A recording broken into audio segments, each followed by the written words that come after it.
99% नहीं जानते शिवजी की सही पूजन विधि। भोलेनाथ की पूजा से सभी पाप दूर होते हैं और मनोवांछित फल की प्राप्ति होती है। पहला नियम, ओम नमः शिवाय का जाप करते हुए कच्चे दूध या गंगा जल से शिवलिंग का अभिषेक करें। दूसरा, पंचामृत से अभिषेक करने के बाद शिवजी को चंदन, अक्षत, बेलपत्र, धतूरा या आंकड़े के फूल जरूर चढ़ाने चाहिए। तीसरा, शिवजी को कभी भी हल्दी, कुमकुम, तुलसी दल, नारियल, लाल फूल अर्पित नहीं करने चाहिए। चौथा, शिवजी की पूजा में शंख का प्रयोग नहीं करना चाहिए। पांचवा, शिवजी की पूजा में बिलपत्र का विशेष महत्व है, लेकिन बिलपत्र तोड़ते समय इस मंत्र का जाप करें तो विशेष कृपा मिलेगी। छठा, शिव पूजन के साथ देवी पार्वती जी और नंदी जी की पूजा जरूर करिएगा। सातवां, शिव पूजन में कदम, केवड़ा और केत की फूल वर्जित है। आठवां, गृहस्थ के घर के मंदिर में शिवलिंग अगर हो तो वो सिर्फ अंगूठे के आकार जितना होना चाहिए। कमेंट बॉक्स में ओम नमः शिवाय जरूर लिखिएगा।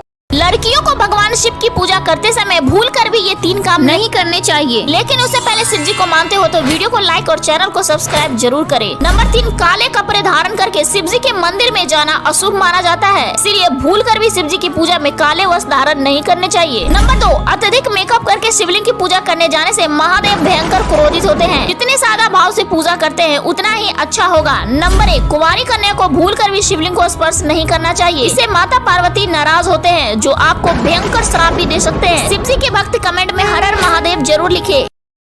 जिसके घर में भगवान शंकर का शिवलिंग विराजमान होता है, जिसके घर में भगवान शंकर के लिए 1 लोटा जल प्रतिदिन निकलता है, जिसके घर में भगवान शंकर को रोज 1 बेलपत्र चढ़ती है, शिव जी के मंदिर में घर का कोई एक व्यक्ति भी अगर जाता है और शंकर के मंदिर से वापिस आता है तो घर में भगवान शंकर के रज हमारे घर में आती है, तो किसी की सामर्थ्यता नहीं कि कोई टोना कर सके, किसी की सामर्थ्यता नहीं। अंधविश्वास में जीना बंद करो। भगवान शिव को प्रसन्न करने के लिए क्या करना चाहिए जिससे भगवान शिव की कृपा हमेशा आप पर बनी रहे। दोस्तों, हमारे हिंदू धर्म में भगवान शिव की प्रिय वस्तु और पूजा करने के सही तरीकों को बताया गया है, जिसको प्रयोग करने से भगवान शिव प्रसन्न होते हैं। जैसे कि भगवान शिव को श्रवण मास प्रिय माना जाता है, इसलिए हमें श्रवण मास में रोजाना 21 बेल पत्रों पर चंदन से ओम नमः शिवाय लिखकर शिवलिंग पर चढ़ाना चाहिए। ऐसा करने से आपकी मनोकामनाएं पूर्ण होती है, लेकिन याद रहे हमेशा आपको 3 पत्ती वाले बेल पत्र को ही चढ़ाना है। इसके अलावा श्रवण के महीने में बैल को हरा चारा देना चाहिए, जिससे हमारे जीवन में सुख समृद्धि आती है। दोस्तों, भगवान शिव ही सभी देवताओं में एक ऐसे देवता है जो किसी में भेदभाव नहीं करते। यदि आप भगवान शिव को 1 लोटा जल चढ़ाते हैं तो भी वह खुश हो जाते हैं, और अगर आप इनको धतूरा, भांग, कपूर, दूध, चावल, भस्म चढ़ाते हैं तब भी भगवान शिव खुश हो जाते हैं और आपकी मनोकामनाओं को पूरा करते हैं। तो दोस्तों, सभी लोग चैनल को सब्सक्राइब करके कमेंट बॉक्स में हर हर महादेव जरूर लिखें।